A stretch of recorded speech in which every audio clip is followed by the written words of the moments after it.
स्वागत है फ्रेंड्स। आज हम सेकंड सेशन में बात करेंगे कि हम लाइफस्टाइल डिजीज़ जो हैं इसके प्रभाव को कम करने के लिए हम क्या समाधान इसके लिए बनाएं। आज इस पे बात होगी। जैसा कि आप जानते हैं, ये जो बीमारियां हैं इसके जो ठीक करने वाले या ट्रीटिंग जो डॉक्टर्स हैं, स्पेशलिस्ट हैं, वो एक बात पे जोर देते हैं कि आप लाइफस्टाइल को मॉडिफाई करिए, यानी कि उसमें सुधार करिए। यही इसका एक हल है। जहाँ तक बात है कि जो इसके स्पेशलिस्ट हैं वो क्या कहते हैं, आप डाइटिशियन से संपर्क करिए। जहाँ तक एक्सरसाइज की बात है, मसल्स जो वीक हो रहे हैं उसके लिए फिजियोथेरेपिस्ट से बात करें। जो आपको स्ट्रेस है, तनाव है, उसके लिए आप साइकोलॉजिस्ट को या साइकोथेरेपिस्ट से काउंसलिंग करें।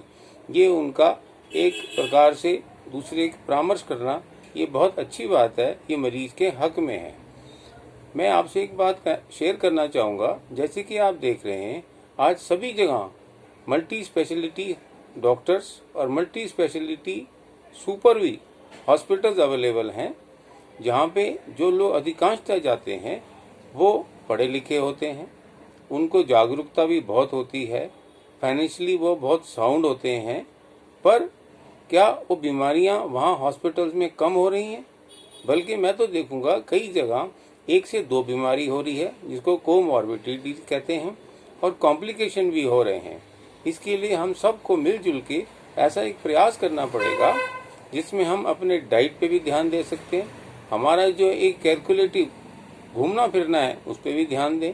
और तीसरी बात जो मैंने आपसे कही, जो हमारा विचार हैं वो भी हमने व्यवहार के अंतर्गत किस प्रकार से ठीक करना है, जिसको हम हेल्दी सोच कह सकते हैं, ये बात है। तो आप समझिए, इन सब के लिए जो जो लोग इसके लिए इन्वॉल्व होंगे, जिन जिन की सेवाएं ली जा सकती हैं, उन पे बात होगी। रही बात, मैंने आपसे पहले भी कहा कि जो हमारा खाना है वो एसिडिक यानी कि अम्लीय जितना कम होगा, जैसा कि रिकमेंडेड है, वो कौन लोगों ने रिकमेंड किया हुआ है? हमारे जो नेचुरोपैथ्स हैं उन्होंने रिकमेंड की है। आज के जो डाइटिशियंस हैं वो भी इस बात को मानते हैं। और यहाँ तक कि जो हमारे पुराने लोग थे, बुजुर्ग लोग थे, वो भी इस बात को मानते थे कि हमारा जो खाना है साधारण होना चाहिए, सुपाच्य होना चाहिए, यानी कि हेल्दी होना चाहिए। अब जैसे कहते हैं कि 20% एसिडिक फूड ये अम्लीय होगा और 80% क्षारीय यानी कि अल्कलाइन होगा, तो आप देखेंगे नेट जो है 60% जो है भोजन आपका बढ़िया होगा, तो आपकी सेहत जो है ठीक रहेगी। पर आप जिस प्रकार से भाग दौड़ की जिंदगी में आधुनिकीकरण के चलते हम लोग क्या कर रहे हैं, एसिडिक खाना हम ज़्यादा खाने लग गए हैं। यदि ये 50 हो जाएगा, 50 से ज़्यादा भी मैं कहूँ तो गलत ना होगा, तो आपके माइनस क्या लगा, 0। इस प्रकार का भोजन हम करेंगे वो अच्छा नहीं है सेहत के लिए। रही बात, हम जरूरत से ज़्यादा अपने जीवन को चलाने के लिए, अपने जीवन यापन के लिए जो हमारा व्यवसाय है उसमें हम ज़्यादा समय अपने कमाई को देते हैं, जबकि आराम करने के लिए हम कम समय देते हैं। तो जरूरत से ज़्यादा जो है, excess of everything is bad, ये भी बात इस पे लागू होती है। कहने का मतलब है, आप स्ट्रेस में रहेंगे तब भी आपका एसिडिक लेवल जो है ब्रेन में ज़्यादा होगा, इससे भी बहुत सारे रोग होते हैं।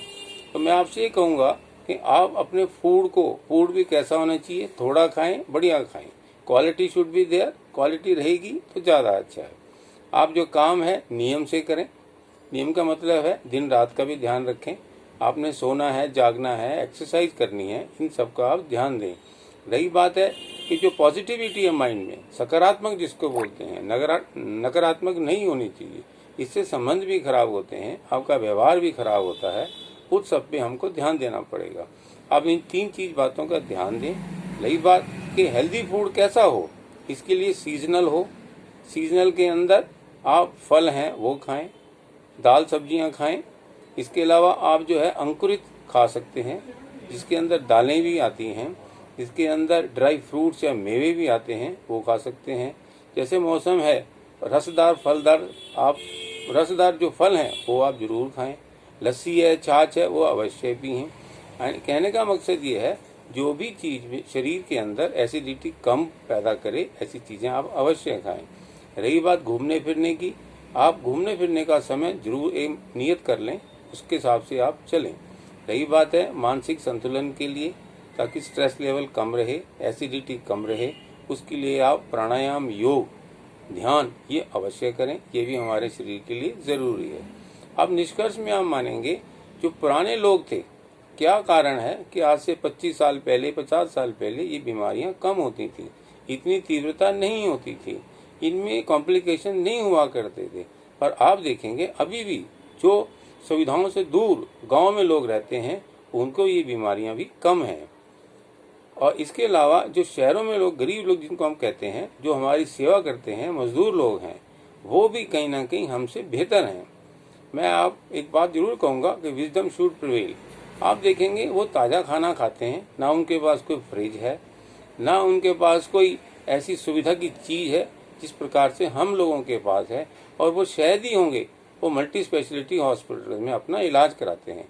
तो इन सब बातों से इस बात की मैं आपका ध्यान दिलाना चाहूँगा कि किसी भी बीमारी को केवल दवाई से ही ठीक नहीं कर सकते आप, कि केवल हम दवाई दे रहे हैं उससे मरीज ठीक हो जाएगा, बल्कि नहीं, इसके लिए हमें जो और भी साधन हैं और भी उसके जो सांकेतिक पॉइंट्स हैं उस पर भी हमें ध्यान देना पड़ेगा, ताकि निष्कर्ष क्या है, हमें आदमी को ठीक करना है। इन सब बातों पे आप ध्यान दें, हेल्दी फूड लें, हेल्दी रूटीन बनाएं और हेल्दी सोच को रखें। इन सब चीज़ों से आप देखेंगे जो लाइफस्टाइल बीमारियां हैं और जो बढ़ रही हैं उन पे एक प्रकार का विराम लगेगा, लक्षण कम होंगे, शरीर के अंदर प्रभाव कम होंगे, कॉम्प्लिकेशन तो होंगे ही नहीं। इन सब चीज़ों का ध्यान रखें। तो मैं समझता हूँ आप इन चीज़ों को डॉक्टर की बजाय खुद भी ठीक कर पाएंगे, ऐसा मेरा विश्वास है। Thank you very much. Take care.